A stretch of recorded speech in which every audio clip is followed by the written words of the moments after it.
Welcome to Let's Face the Facts. I'm David Almeida, and I'm your host for this rewatch podcast for the classic sitcom, The Facts of Life. I'm an actor in Orlando, Florida, and every week I bring you some of the greatest talent in the Central Florida arts community. Join us as we synopsize, analyze, criticize, and ultimately idolize the show, episode by episode. Well, here we go again. Another week, another show.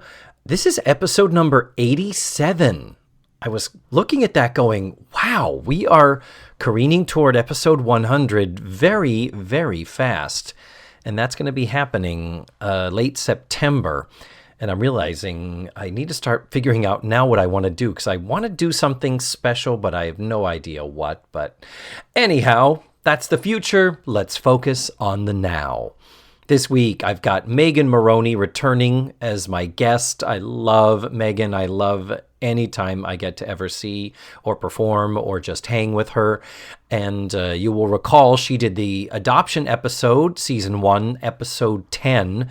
And that's where we both shared our own individual adoption journeys, as it were, and it's a really good show. One of my favorites, actually. So if you haven't heard that, I highly recommend going back and listening to it. Another bit of news before we get started is that last week, you recall, I started bemoaning the fact that the Roku channel had stopped carrying the facts of life. Well, they're back now. But it's only seasons 1 to 3 and 7 through 9. So I'm just like, what is happening? Anyway, so they're there, but they don't do us any good right now because we're still in season 5. So at the moment, we're just going to keep stay the course, stick with going to dailymotion.com. That is the one constant in this world of ever-changing variables. Now, I want to welcome a new Tutti Frutti into the fold. Paul P. You want to know a secret? That's Paul Padilla, former guest of the show. Yeah, I texted him. I'm like, why did you join the Tutti Frutti? What? You give me your time and your talent. You're a guest on the show. You don't have to sponsor the show and send me money. And he was just like, nope, I want to do it. I want to support you. So very special shout out to Paul, and looking forward to having you back on the show as well. If you want to be a Tutti Frutti like Paul, you can go to patreon.com/facethefactspod. So this week, Meghan and I watched season 5, episode 8, I'm Dancing as Fast as I Can, which had an original air date of November 9th, 1983. Are you ready to jump on in? I know I am. Let's face the facts with Meghan Moroney. Ladies and gentlemen, back for her return engagement.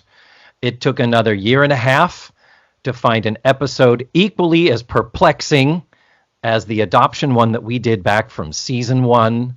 It is the amazing Meghan Moroney! Yay, thanks for having me back.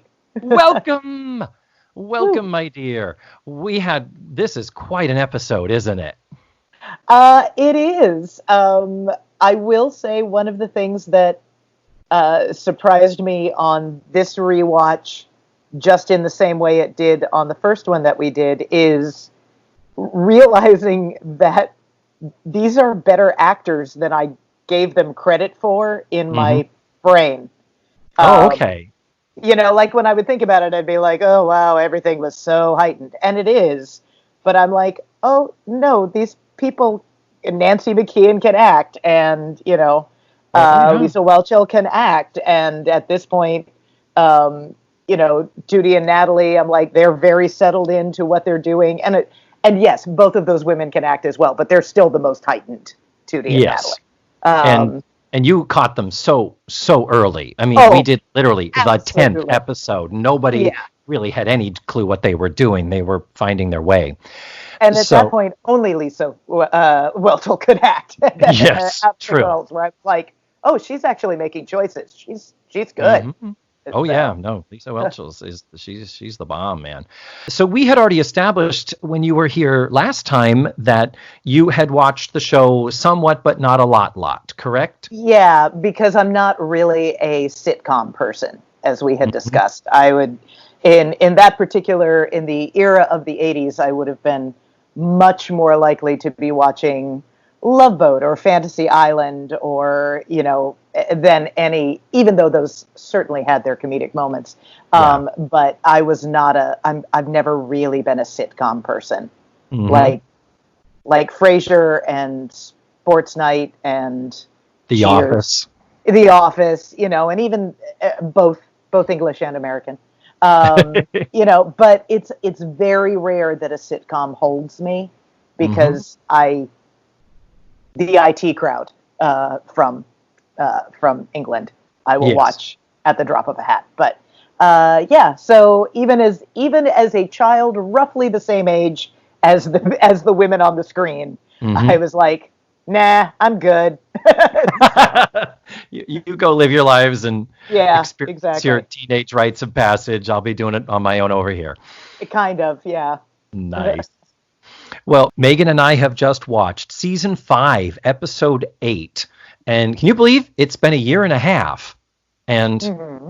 so, in the year and a half since you and I met, we've gone from, we're 4 years later. We were season 1, episode 10. We're season 5, episode 8. We have advanced quite a deal in Right. in this short period of time. Time actually did. I talk about the time machine. I'm going to be sending my notes to the writers back in. I think we're already somehow messing with the space time continuum. My work has begun. So we Perfect. watched I'm Dancing as Fast as I Can. The original air date was November 9th of 1983. It was Hmm. directed by Asad Khalada, the man who directed the majority of the Facts of Life episodes. We've discussed him quite a deal. Now, this was written by a man named, I believe it's pronounced Jim Gohan, Geoghan. That sounds like an Irish name. Gohan, would you say? It could be Gogan. Yeah, it is probably Irish. Yes, Yeah. based on that. I'm going to say Jim Gohan or Jim Gogan, one of the Hmm. two. But this is his only episode of Facts of Life that he writes at all for the show. But he also did do some writing for Silver Spoons and Mama's Ah, Family. okay. And then he would go on to being a supervising producer on shows like Amen and various producing and executive producing credits on Family Matters. Okay. And then he keeps on moving up here. He created and executive produced The Sweet Life of Zach and Cody on the Disney Channel. All right. And of So course, its sequel series, The Sweet Life on Deck. so So he's done well through the decades. He's he fine. has. He His is house making is his. paid for. I was going to say he's making his residuals, yes. And yes.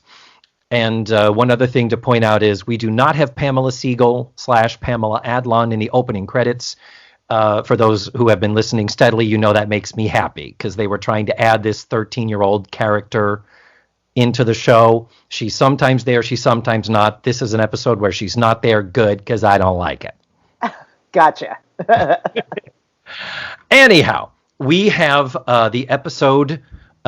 So before we get into my typical microscopic dissection, Megan, I always Mhm. like to ask my guest if you would please, just off the top of your head, give us a 1 to 2 sentence short synopsis of the episode, similar to what you might read in a TV guide.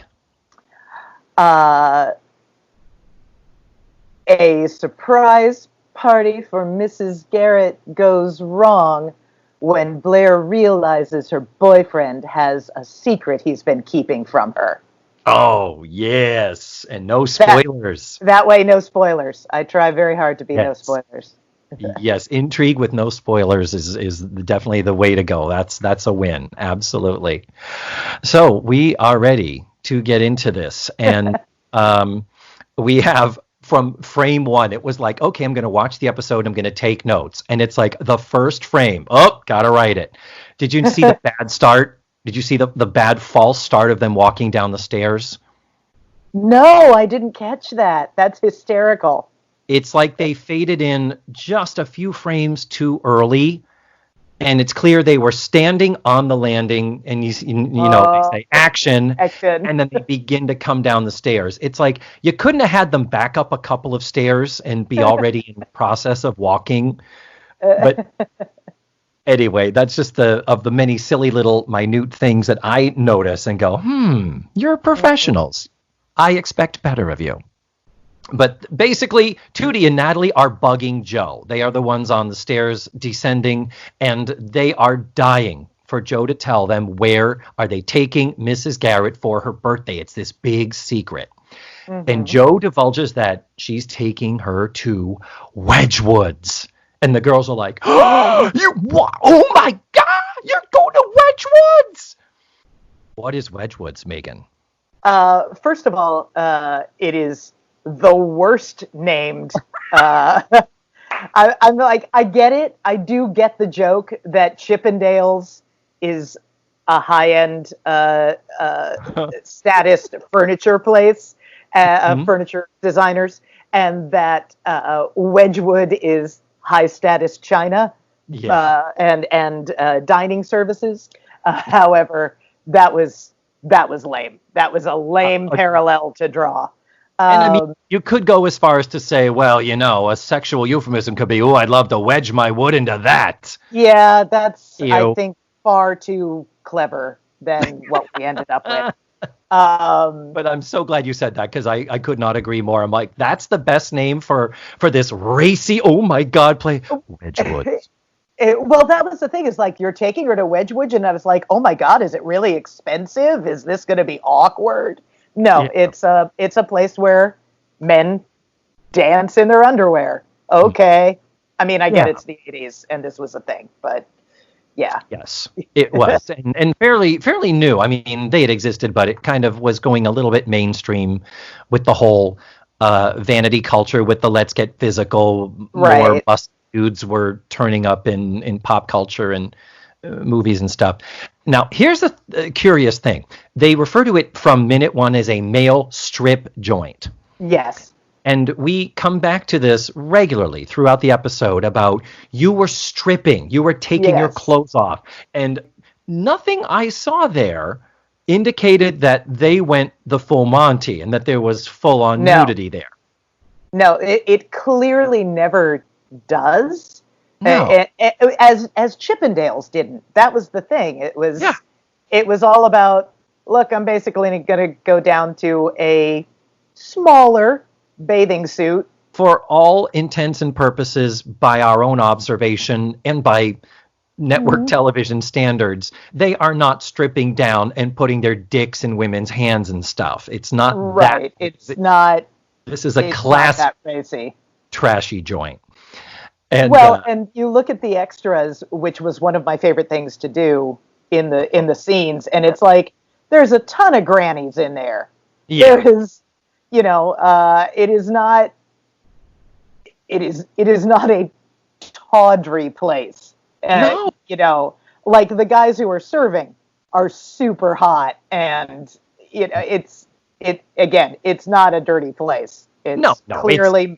It's clearly titillation. And I mean, even, and I love that Natalie is given this throwaway joke, but she has that great joke of, or a nod about, men have been objectifying women for years. Now it's time for us to do the same thing, by objectifying them. And it's like, that literally was the mindset in the 80s. It was like, you go to strip clubs. Yeah, so, absolutely. And yours are tawdry. Yeah, so. Exactly. And that's it. Not to slam the workers. They are providing a service for which they are paid. And I support them. But yes. Yes, I will also go on record with you as far as the people who do the work in these clubs. We are 100% behind them. It is a gig economy, and our jobs, Meghan, are not that dissimilar. Nope. We are as actors, we are paid to be someone's perception of what they want to see. And that is exactly what people who work in the sex industry, their job is to be something that someone else thinks they are. Yes. It's exactly the same work. Yes. Including our job can often involve taking our clothes off. So it's, Depending on the show. Absolutely. And they're done that. My perception is that they make more money. So good on them. Yeah. Someone in the industry is. Yeah. Yes. So Mrs. Garrett comes in from the store. It's quitting time. We don't see the store at all in this setting, the Edna's Edibles. Now, you were aware of the Edna's Edibles years versus the Eastland years? No, I had full blown. I literally stopped watching this show after the first season, if I watched it at all. Like, so did this location? Did you start with where am I? Well, I knew that at one point Edna had gotten a store. But I did spend, and I was going to ask you anyway, I did spend a lot of the show going, why aren't those children in school? And why are the two older ones hanging out here now? Why haven't they gone on to live their lives elsewhere like normal people do in school? Like if there was no school tethering them together, I had no idea why Tootie and Natalie were there.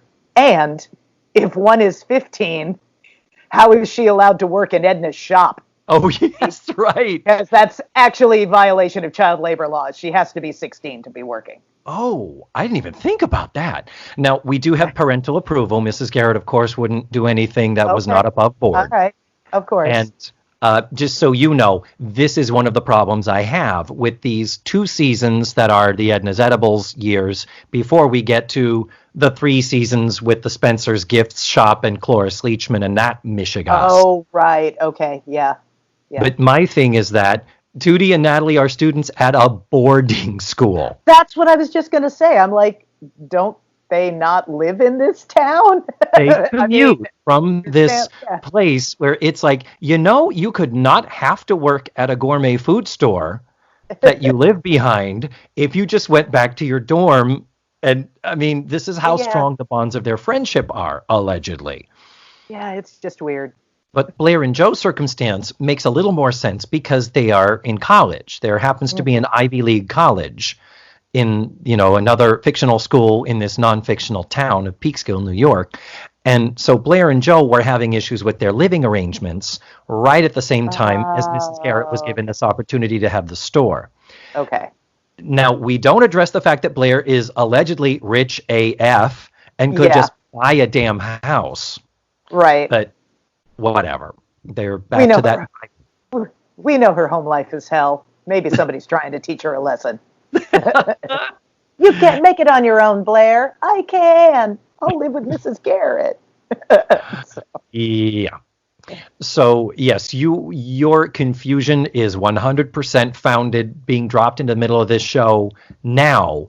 If you had no knowledge of the school years, that initially is what connected them all. To watch this, it's like, so this is about 4 girls and an older girl who live and work in a place. What an original idea for a network sitcom. Right.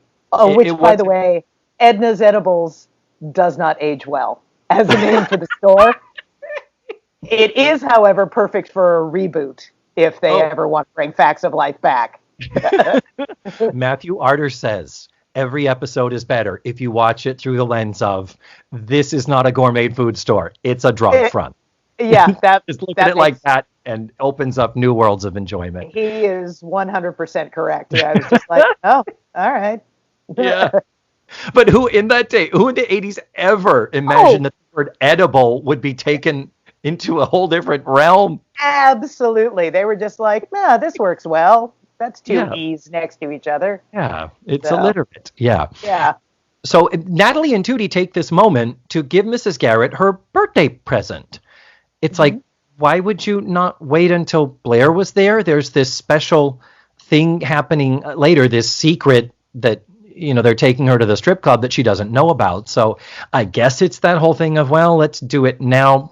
Anyway, it's interesting for how sitcoms love pageantry and moments and presentational type stuff like this. It is interesting they didn't give that moment like waiting for Blair and the boyfriend to come in. Right. Just throwing that out there. It's not wrong or bad. It's just like, oh, interesting. That's a trope I would have expected that they didn't give me. We have a tired bit with the old person picking away at the wrapping paper and the young person going, I can't stand it. And Natalie rips the paper apart. That becomes a callback. And if you didn't see that coming a mile away, well, you weren't watching. That's my assessment. That statement is true of the entire episode, however. But yeah. Anyway. The subtitle of everything could be, facts of life. Yeah. If you didn't see it coming. In this episode especially, I was like, the moment he was like, medical school is expensive, I was like, yep, got it. Know where this is going. Yep. Yes. So, yes, and perfect timing. After the girls give Mrs. Garrett her gift, it's a homemade, fugly painted apron that says it has an insulting caricature of her on it. And it says, quiche me, you fool. Which is, that's on brand. That's about how cheesy she in the shop is. That works for me. But she loves it. So she's all excited. Tuli and Natalie, bravo, good birthday gift. You're off the hook now. Mm-hmm. Then in comes Blair with the boyfriend. This guy, Cliff Winfield. Now, we have to stop and talk about this guy and the actor.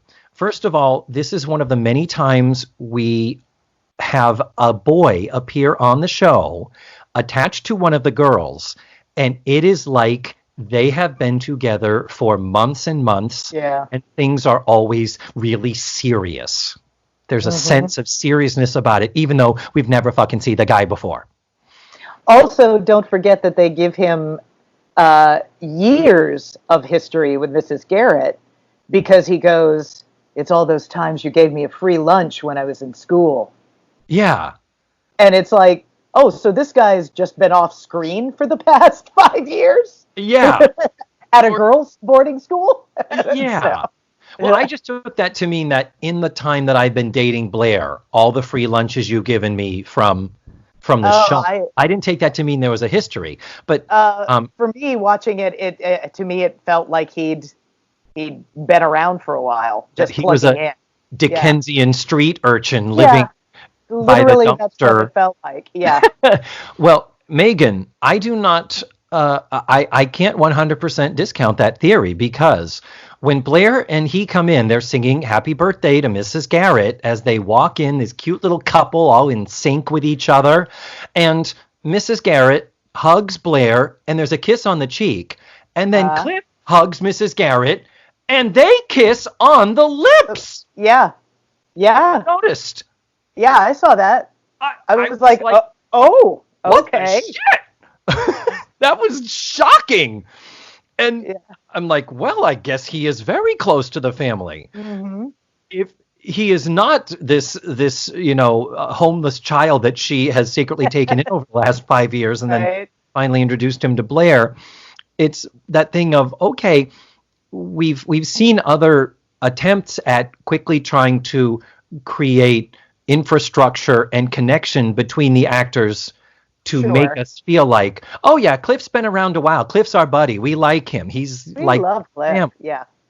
But kissing Mrs. Garrett on the lips, wow. Well, there is a whole lot in this episode, starting with "Quiche me, you fool," to the taking of her to Wedgwood, to the kiss on the lips, where I'm like, are y'all just bitches? Or does Mrs. Garrett have a really rich social life that we don't know about? Because right now we've got a woman who does not have, as Alice did on the Brady Bunch, a Sam the Butcher that I have seen. No, at the moment she does not. And so everybody's like, haha, you're horny and alone. Is literally what the entire episode feels like to me. Quiche me, you fool. I'm desperate. I'm a spinster. We're going to take you to where the men grind on you, but you can't touch them.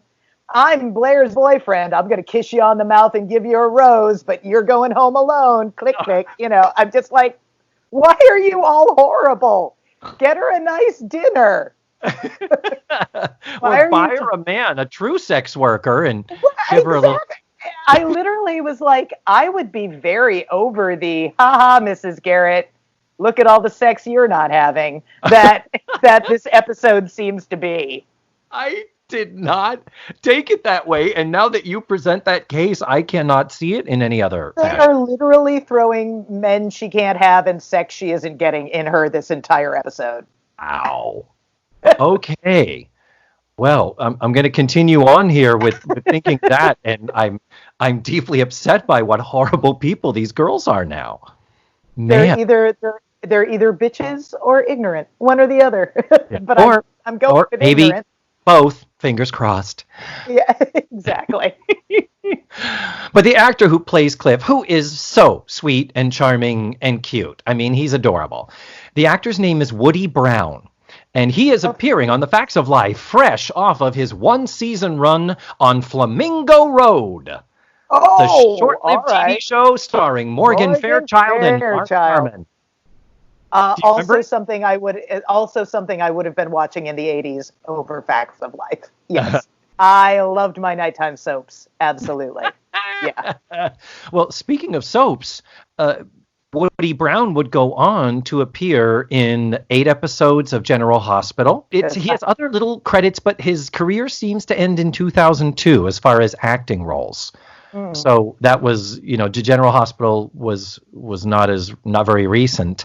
And it turns out, thank God, with all of this excessive familiarity that he brings with him, this is his first of 5 appearances on the show. Oh, that makes me happy. I actually wondered by the end of it. So, we have seen this level of familiarity, and then we never hear from the boy again. It's like he never existed. Cool. So this is a good thing. And the other thing I have to talk about Woody Brown is Woody Brown also has a credit in the movie The Accused. And if you go back and look, he's the guy that she's kind of out on the date with, and he's the one that puts her on the pinball machine before things get really bad. Gotcha. So it's like, ooh, there's some range, dude. Going from Blair's lovable stripper boyfriend to douchebag rapist. I think he should have gotten more work. Anyway. So in addition to referring to the free lunches that Mrs. Garrett has given him, he does say, like you said, money is so tight and medical school is so expensive, but when I'm a doctor, I'll be rich. And we do have a Blair and Joe lesbian moment, Megan. It is it's certainly coded. Yeah. There's a lot of that in this episode. And the worst of it / best of it is to come later. But at this point, Blair makes a joke and Cliff says, "Isn't she funny?" And Blair says, "Isn't he cute?" And Joe says, "Isn't this sickening?" And this is one of so many moments where Joe is just not into her girlfriend being with another guy. Right. That's really what feels like is going on here. So he does say, thankfully, for the sake of the feasibility of the plot, he says, "Blair won't tell me where they're taking you tonight, Mrs. Garrett, but I've got to study all night anyway. So we'll see you later." And off he goes. And then the scene ends mostly with the girls talking about how completely smitten Blair is with Cliff.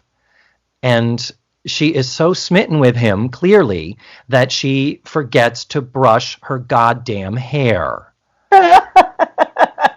Did you notice, Megan? I did not, because I did not. The back of her hair is so desperately in need of brushing out, it is distracting to me. I did not catch it. I'm glad. There you go. So, and the other thing we need to talk about before we get to the end of this scene is Mrs. Garrett says she needs to go up and get ready for her mystery night. Well, I have to admit, in the Edna's Edible set, in this home behind the shop set, I forgot that there was a doorway on the landing of the stairs. You go up, and there's a landing, and then there's a door to the left. And then you continue on the stairs, and then there's a door high up. We have seen them go to the high up door and coming up and down. That's where the girl's bedroom is. I didn't remember. Apparently, Mrs. Garrett's bedroom is the door off of that landing. Okay. Even though there is an episode earlier, episode 3, so this is 5 episodes ago, where Mrs. Garrett was upset and ran up the stairs. She ran all the way up the stairs. So it's, in my brain, I was like, I don't know what that landing door goes to, but in my brain, it was like all the bedrooms are at the top of the stairs. In the future, I'm going to be watching with my OCD Hawkeyes. Whenever Mrs. Garrett says, well, I'm going up to bed, I'm going to go check out my clothes in my room. I'm going to be watching which door is she going in? How many stairs is she climbing? So this may be the beginning of an obsession, which is good because I lost a lot of them when we left the Eastland years. So with that, we actually do a fairly quick cut over to Wedgwoods. And we honestly, this show typically dissolves from scene to scene. Mm-hmm. And in the past, we've had achingly, just painfully slow dissolves.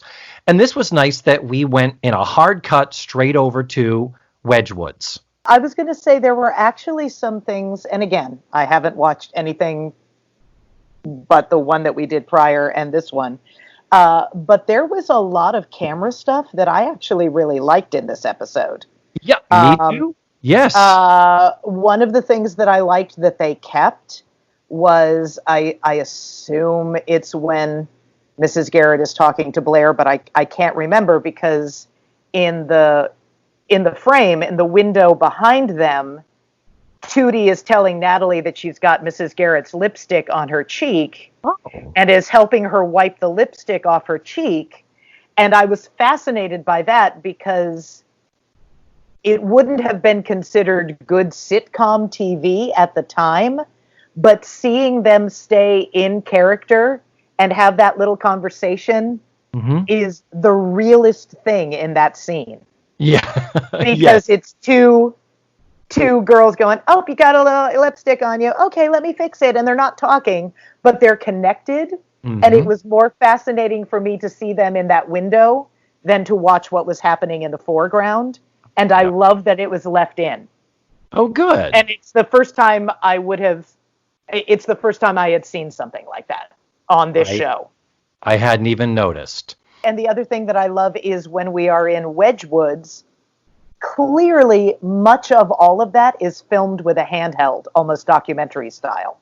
The angles are different. There's people going through the crowd. And I was like, never have I ever on a sitcom of that era seen anything other than lock that camera down, everyone stay in frame. It was I'm going to use the word exciting just because it was so different from anything I had seen the way that show had been filmed before. You are correct. And that is so completely unusual for this show. They have never done anything like this. And the fact that it is the same director who has been directing it, it was really, like you say, it was exciting. It was a little thrilling, and the amount of energy it added to the scenes to have the camera moving more realistically, having the shake to it, and having it able to get so much closer to the action. I think that is that's a directorial win for the episode. And I completely agree. Yeah, and it is a standout because that is not something we typically do on this show. So I do need to point out there's this magnificent generic disco club music playing in the background of the entire scene. It's just amazing. It's awesome. And it's a club. Like you said, there's a lot of women, more old than young. Not many bachelorette parties here. We're talking. And not, while I give credit to the dancers, where I was like, oh, all right. They mixed things up a little bit. Not a single look of diversity amongst the female extras. They are super, super Caucasian in all flavors. Yes. Yeah, it was like, well, all right. I guess. Yeah. I guess no one else's mom needs a night out. Okay. Yeah, well, let's continue that thought. Is that were any of the employees non-white? The cop, because I thought it was ironic that the black man was dancing as a cop. Oh, in this day. On this particular day, in this particular year, I found that ironic. Just because of world events. Yeah, no, you are right. I totally missed that. That yes, the cop, because we have again such the stereotypes. We have the cop, the fireman, the doctor, the cowboy, the cowboy, and the doctor. Yeah, it's so funny. It's like, yep, that's what you expect, and that's what you go for. The airline pilot. I'm sure he was waiting to come on stage. But... Yes. and then probably the stockbroker, the guy in the suit with the big glasses the size of a dinner plate. So yes. So okay. So we will go on record that there was in this entire episode one person of color. Right. Just one of the dancers. Right. So the waiters are all in tight black, the sort of tight black shiny pants. They are shirtless but with suspenders and bow ties. It's a pretty classy looking setup. It really is. Mm. It looks nice. Jo, in the course of their time there, she hasn't quite started yet, but Jo has a camera and is snapping pictures. And I don't know what the protocol is. Granted, nowadays things are different because everybody's got their cameras in their hand. But the idea that at the club snapping pictures, and Jo of all people, it's like, okay, sure. She wasn't just yelling about a guy moving in on her girl. But to me, it looked extremely tacky, and I'm not sure if I can even say, but back in those days, it was okay. I don't think it was. I think it was something they put in the show and didn't really think about, would that really happen? Probably, yeah, would that happen in a club? I guess it was just purely to allow the setup for the joke later. Yes. That it 100% wasn't thought about, but it'll be like, oh, we need something for Tootie and Natalie to want. You just give Jo a camera, know? Yeah. So. And we can hit it now, is that when they come back, Tootie and Natalie are like, how was it? And they're like, were the guys naked? This is why the question of stripping versus, dancing and undressing versus the full Monty. And they were like, were they naked? And Jo puts down the camera and says, there, it's all in there for you. Great. And what is the joke that Natalie says? Is the photomat open at 2 a.m.? Which I'm like, oh, they did get in late, even after they stormed out. Yes, exactly, even though their night was cut short. Finally, the show begins. We start the show, and out comes the MC, and I shouted with glee when I saw that the MC was played by Philip Charles Mackenzie. Did you recognize him? He was very familiar, and I didn't know why. So you can please explain to me why I recognized him. Well, he's one of those character actors that appeared on a bajillion things in the 70s, more in the 80s, and getting into the 90s. But then he transitioned into directing more. He's more of a director nowadays. Okay. But he was on a show on Fox called Open House. No. That was with Alison LaPlaca, to whom I believe he is married.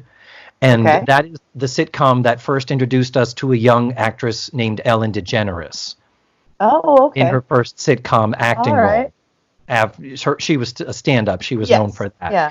But he would go on to direct Roseanne, Frasier, Dharma and Greg, Suddenly Susan, a lot of According to Jim, the Jim Belushi show. Yeah. And but for me, as a gay man of a certain age, his big thing was he played the role of Donald on a show called Brothers that was on Showtime from 84 to 89. And that was literally, other than Soap, it was the first sitcom that had openly gay characters on it. Okay. All right. And the premise of the show Brothers is it was like three brothers, working class brothers, and the baby, who was also super attractive, was also gay. And it was the brothers dealing with the gayness of their sibling. And Philip Charles Mackenzie was the best friend who was really flamboyant. Okay. So he was like the Jack to Will. On the scale of flamboyancy on television, he was like more like a Jack McFarland. And so for me, as a young teenage gay boy who happened to have Showtime, it was like to watch a show with these where gayness was talked about, where he was flamboyant, and it was delightful. So he holds a very special place in my heart as far as that role. And here's another little tidbit. He worked with Charlotte Rae before. Okay. He was on an episode of Different Strokes. Season 2, right, then. episode 4, and the name of the episode was Mrs. Garrett's Romance. Okay. And at the time, Mrs. Garrett is going to night school, and she ends up befriending this younger man, and they start going out on dates, and he asks her to marry him. And when we finally meet the guy, it's him, Philip Charles Mackenzie. Huh. So right. maybe this could be the same guy. Maybe he finally grew up and moved out of his mom's house. But it was pretty apparent that in proposing to her and wanting Mrs. Garrett to be his wife, he still lived at home with his mom. He was like, and now you can take care of me. He was just looking for another mother figure. Gotcha. I will find the episode and post it on the webpage for for this show. So if you want to watch it. But anyhow, it'd be very fascinating if he eventually moved out of his mother's house and really branched out and ended up becoming an MC at a strip club. That would be a fun trajectory, wouldn't it? That clearly Mrs. Garrett did not recognize or care about. Well, she was drunk on the alcohol and all the D being swung around. So we have cleanliness issues. We have the fireman putting his hat on Mrs. Garrett. The cowboy dips her and kisses her, also full on the lips. Mm-hmm. We didn't care about disease or Purell certainly was not a thing in the 80s. That's for sure. Much like I said earlier, on this day in this year, certain things come across as ironic that wouldn't have fazed us at all any time earlier. Yes. Also, at the end of the episode, if you notice, she's got the fireman's hat, the officer's hat on top of the fireman's hat, and the cowboy hat in front of her. So clearly, everyone is only playing to Mrs. Garrett. In the entire room of clearly hundreds of women, only Mrs. Garrett is getting this action. Although clearly she's taking Blair for all she's worth, where she's like, "Give me money." And Blair's like handing, and she doesn't even hand out a single. She's like waving 20 singles at the guy. So that is why she ended up with all the hats, is my opinion. She paid for it. Blair funded her. Yes. So again, here's men you can't be with. Ha ha, Mrs. Garrett. Here's $40 you can spend for nothing. So, this money can't even buy you love. Ha ha. Exactly. Ha ha. You'll go home alone. So interesting thing. We're drawing very close to the end of the first act of the show, and it's like you had said. You saw it coming a mile away. With we're going to a strip club, and Cliff saying, "Wow, money's really tight, but I got to study tonight," and we have this moment where the host, the MC, Philip Charles Mackenzie, goes backstage and he's shooting the breeze with this unidentified dancer whose back of his head is all we can see. And he's like, you should see this. There's this crazy old redhead out there screaming, "Hi-ho, Silver!" And he does his bad Mrs. Garrett impression. Mm-hmm. I'm also impressed with that. Anyhow, and he's like, so it was almost kind of like, as she's crazy, pay her some attention. You got a live one. Anyhow, see you out on stage, Cliff. Right. And he stands up and starts doing his little dancing warm-ups, and we see it's Blair's boyfriend. Dum, dum, dum. I was amused at the warm-up where it was like, you don't know your dance? Okay. Yeah. So. You're going over your moves, your choreography of, let's see. Exactly. Yeah, it's like, okay, let's see, it's going to be punch, thrust, and then, anyway. Yeah. Yes. So that's where we ended. So we ended on this cliffhanger of, oftentimes the bad thing happens, and then you have to go to commercial to see what the aftermath is. But this is a little less typical for SNL. Wow. This is a little less typical for Facts of Life to set up that something bad is about to happen. Right. Tune in and see. Right. When it does. So another little slightly off-brand thing about this episode.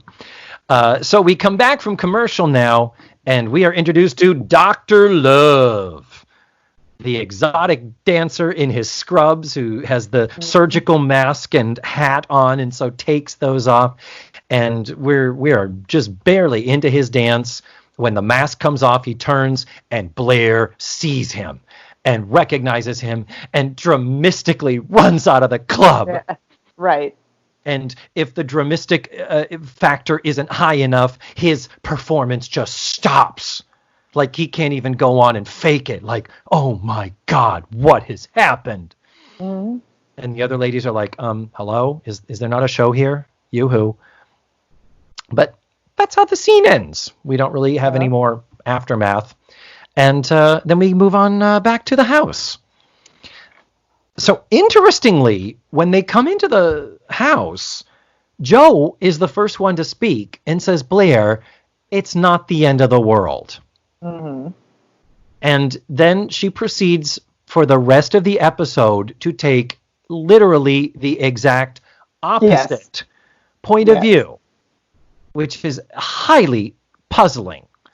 But we'll get there. So Mrs. Garrett comes in and she's drunk. As we said, Tootie and Natalie come down. Joe gives them the camera. And then they tell the kids Cliff was one of the strippers. And it's like, oh, my God. And as Blair is explaining to Tootie and Natalie, Cliff comes in the door. I don't know if they'd left the door open. Mrs. Garrett might have left the door open because of the drunk factor. Right. That's possible. So he just walks in, and Blair is saying women were drooling all over him, and he was loving it, and they were touching him, and he was kissing them. And so Cliff overhears Blair saying all of this as he walks into the room behind her unseen. Mm-hmm. And then when they turn around and realize he's there, I think best line and best laugh of the whole episode, where he says, you should have told me you were coming. I could have gotten you in for free. It's a great line. I actually wish he were snarkier with it. Yeah. He actually just says it real matter of fact, and I kind of wish he'd put a little layer on it, but... Yeah. But there was a deadpan element, and when you start with, you should have told me you were coming, you're not sure that the next line isn't going to be, you weren't supposed to see that. Right. Yeah. It was a little bit of a misdirect, and I mean, and the beauty is a great line. It's because of the honesty of it. It's so true. He probably could have gotten him in for free, and that's all he can think of to say because of what's happening. So they decide to have a heart-to-heart, and he does say, so Blair, I've got something to tell you. To pay for medical school, I've taken a job as a dancer, and I hope it doesn't make a difference in our relationship. So Blair is like, yeah, when were you going to really tell me? Right. And honestly, on his part, that is really the only transgression here, is just that if it's your job and it's what you do and you theoretically don't feel any shame about it, it really should have come up. Particularly for how familiar and established they have made this character in regards to the family. If he was a new boyfriend, if she had just been on 2 dates with him, that might not have come up. But no, they worked so hard to bring him into the fold. And so that is definitely where you could ding him for the situation. That is the only transgression, but yes, it is the only transgression. I do like that they give him that little bit of an out when Blair is like, if I'd known, I never would have dated you. And he goes, and that's why I never told you. Yeah, agreed. You know, where it's like, oh, he really liked her. And I mean, yes, the lie is not okay, but they give him that barest out of why we haven't had this discussion yet. Yeah. And here's the other thing. We are theoretically only 8 weeks into the semester. He could have even said, I just started it a couple of weeks ago. Sure. And I didn't know if I would stick by it. Right. And that at least could have given it some sense of, well, yeah, I know you would have had a problem with it. And it's not that I kept it from you. It's just I was going to make sure it was going to stick. Right. That if it was going to work out with everything. But he does talk about working in one night. I can make as much as waiting on tables for 40 hours. I need that time to study. Yeah. And I need that time for you, which is so sweet. Yeah. But Blair acts like she just witnessed him publicly beheading infants. It's like the degree of, and she even says, you were stripping. And she even says, stripping. Like, yeah. So, yeah. And, now, if we want to get into dramaturgy, which we probably don't, but here we go. Do it. As we have established, yes, she's coming down hard on the strip angle, but we've established how awful her home life is, how duplicitous her father is. She is probably freaking out mostly about the lie, but added into that is the perception that maybe he's being unfaithful to her, which she has seen her father be to her mother repeatedly. Oh. And so he is hitting all of her buttons of a wretched home life with lies and sex and possible infidelity, all of that happening in one moment. So if you want a dramaturgy, he has hit every one of her triggers as to how relationships go bad in one thing. Meghan Moroney, you are a genius. Her world is just crumbling right now. Yeah. And she does kind of tiptoe closer to exactly what you're saying, where he says, is it so awful? I don't go home with them. And she says, why not? You'd make a lot more money that way. Yeah. And, I mean, she expects men to be unfaithful. Yeah. Because of her that's dad. Her trust issues. That's, oh my God, this is genius, Meghan. I never thought, for all the deep dives I do, I'm more worried about fucking hairbrushes than important character stuff. Like I said, it's dramaturgy, but I'm like, her reaction is incorrect, but I get where it's coming from for that character. Yeah, and that would be a great rewrite, to have it come to the surface. Right. Or have her say, no, it's fine. That's clearly what you men do. That's what I'm used to. Yeah, I don't know that the writers went as deep as I did, but I easily rationalize where she was coming from. No. So, or let me be a little more subtle if you can put subtle in the word sitcom in the same sentence, and have her say, you know, what kind of a future would we have if you keep stripping? What happens that first night that you come home late? I remember the first time my dad didn't come home, and how it devastated my mom. But then it's a dramedy. And not exactly. Exactly. So. But this is a Norman Lear show. They can go there sometimes. Oh, they can. But the biggest thing is that, again, we do live in a different time. This was a new thing. But the fact is that the amount of stigma and shame, and she says, what would happen if I introduced you to a friend of my mother's who says, oh, I know you, you're Dr. Love. It's also about keeping up appearances based on her class. So there's an interesting dialogue choice here that I think I kind of like, where Blair has walked over to the door, and the door, I think, was already open, or it had closed. But anyhow, she has opened the door and basically physically indicates there's the door and it's open. Get out, Yeah, so there's not a verbal, you need to leave, which of course, anytime you can go nonverbal is never a bad thing. But then he looks at the door and he kind of starts to leave, and he stops and he says, so, where are we right now? Is this the point where I'm supposed to say, Blair, you're right, and I'm going to quit the job? Or, Blair, you have every reason to hate me? Well, you don't. I should have told you. I know you're upset, and I'm sorry. And then she says, that's not good enough. And, but I think it's interesting for him to do I'm going to play out this argument. But the fact is, if what we're leading to is me quitting the job, that's not something I'm going to commit to right now. And for me to say that you are justified in this treatment I'm getting from you, I'm not sure that's the truth either. He does eventually leave and leaves the door open. It's like, really, dude, it's 2 a.m. What the fuck is wrong? It's super weird. You noticed that too? Clearly, that is one where I'm like, the director said that so she could look after him and not look at the closed door. Oh, okay. Clearly, that is a director choice so that they can set up her quandary as opposed to an actor choice. But there's also, my opinion. There's also such a stereotypical sitcom trope of she would go and shut the door.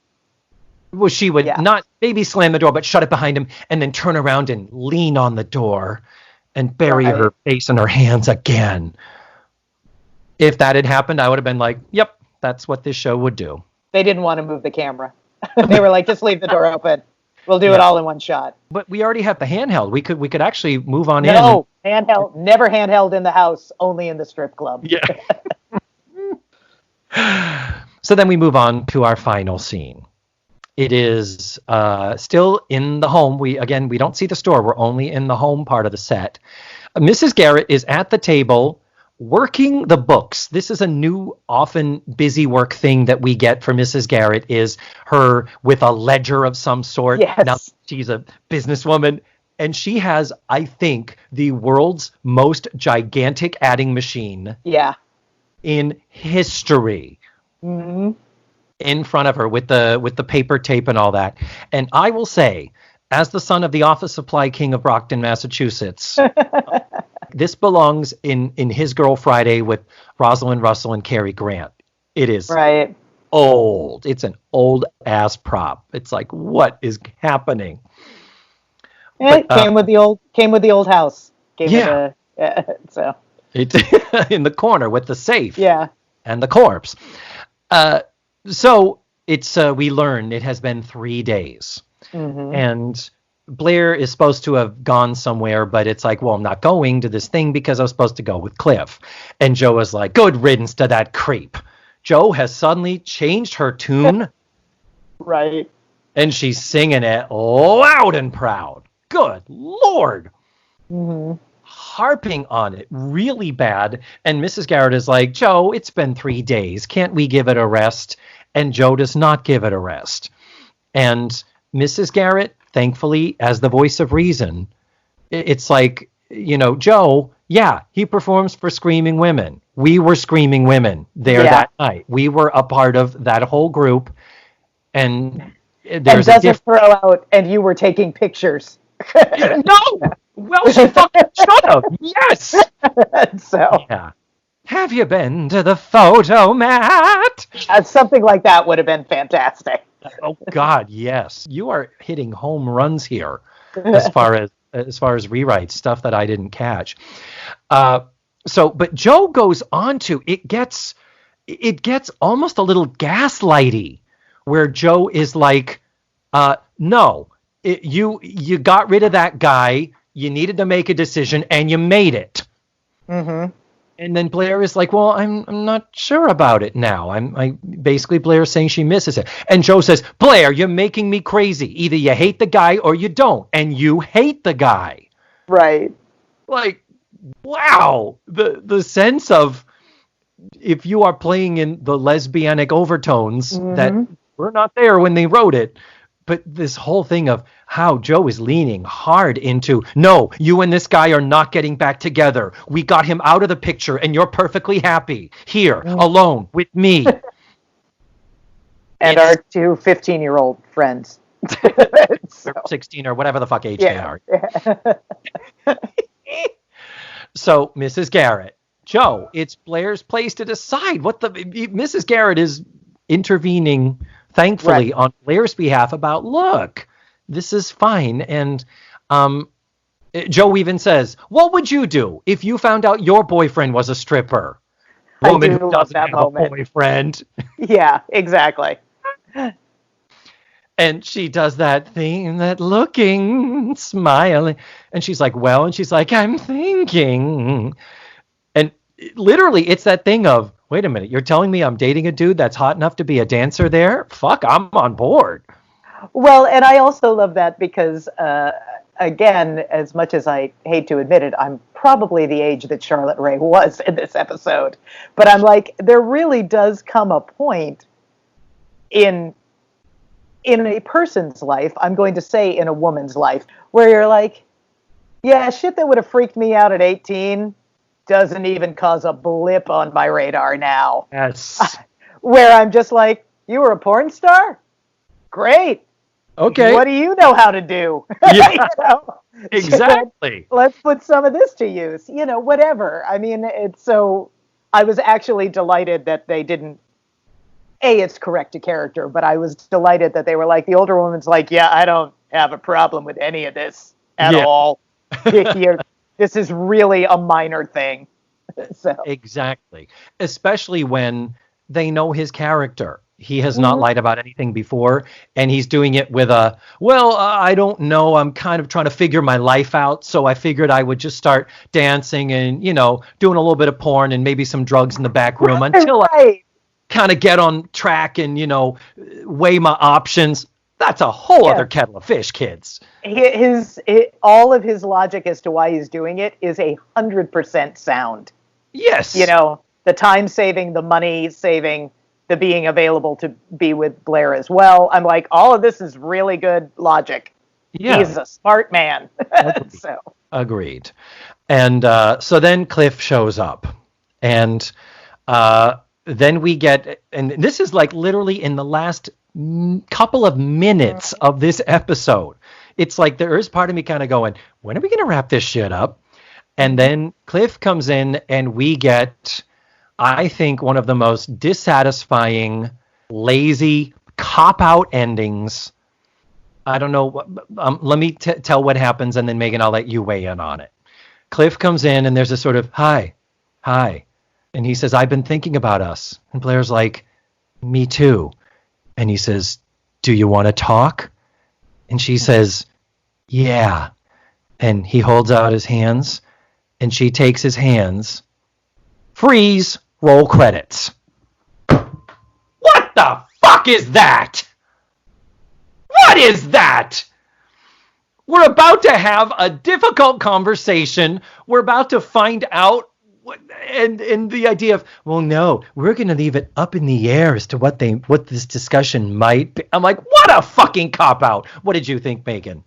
you're going to hate me. I loved it. I thought it was great. I'm sorry. I thought it was great. Because the quandary was not whether she would accept it. The quandary was, can we discuss this?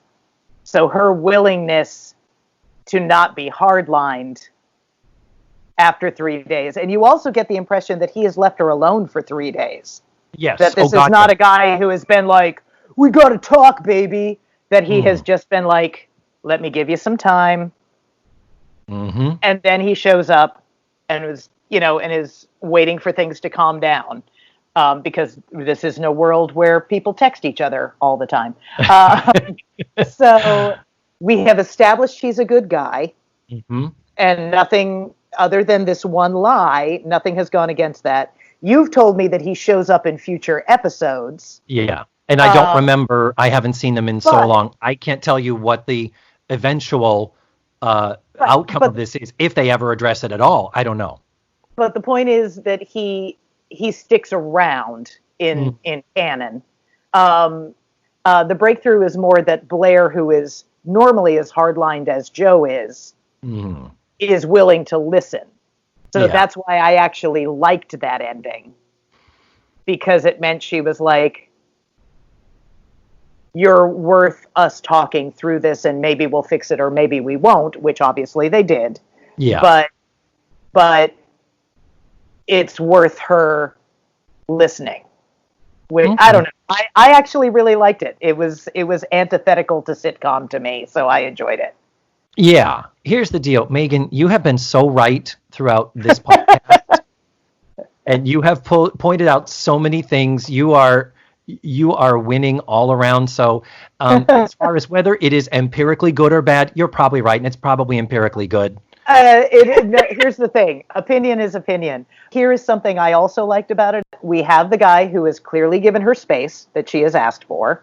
Mm-hmm. We have the guy who comes back and just says, I've been thinking about you, and waits for her response. Mm-hmm. He doesn't come in and go, give me a chance. He doesn't come in and go, we need to fix this. He just states a fact. And it is written that he makes the offer, holding out his hand. She accepts his hand. It isn't after she says, I've been thinking about you too. And then they like suddenly kiss and it's all better. Yeah. It is, he comes in and doesn't push her. He makes an offer. And if she didn't take his hand, you would figure that he would be like, you are a wonderful person, and I'm sorry, this is over, and he would leave. So they've written him so fantastically non-toxic that her taking his hand actually works for me. There's no kiss. There's no, we're back together now. It's, let's sit and talk about this like rational human beings, and maybe we can fix this, and maybe we can't. I've got to say, I think you did turn me around on this one. You convinced me that I think this ending is right, and I'm not sure if you said, okay, David, write your own ending, which I usually do. I don't know what I could write other than... Because like you said, they are out of time.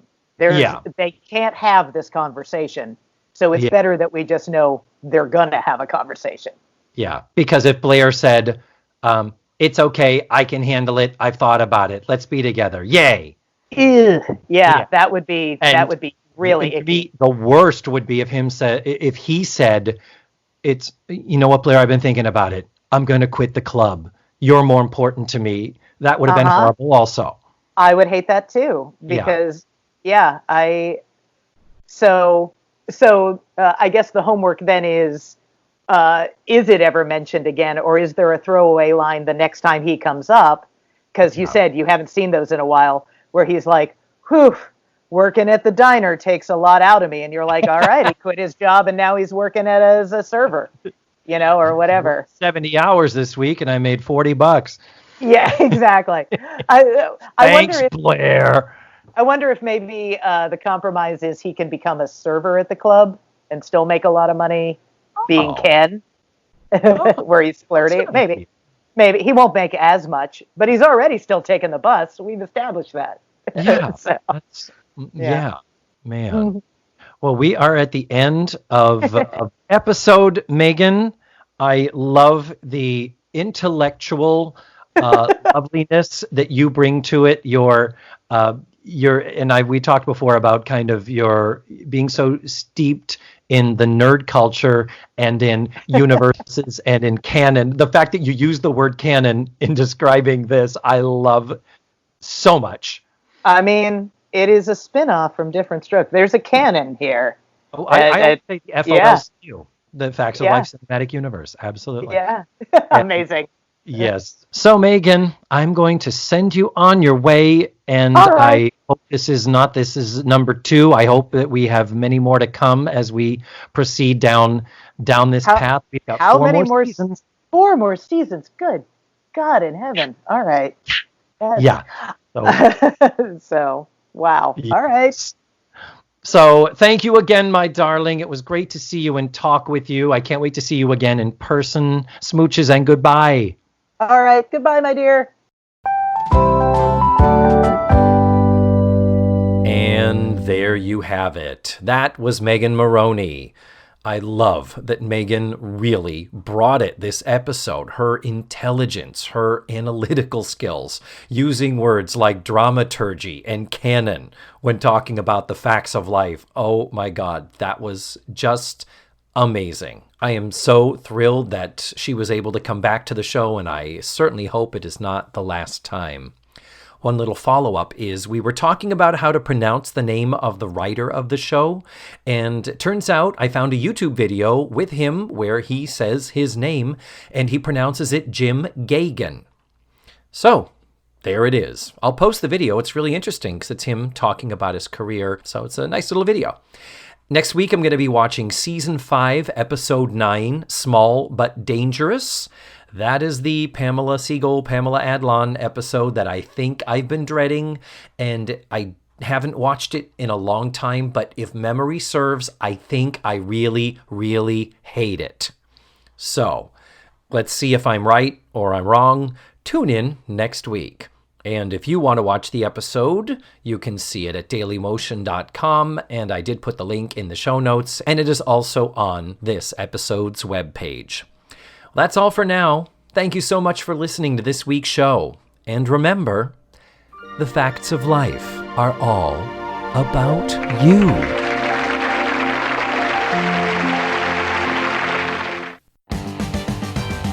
Let's Face the Facts was produced, written, hosted, and edited by me, David Almeida.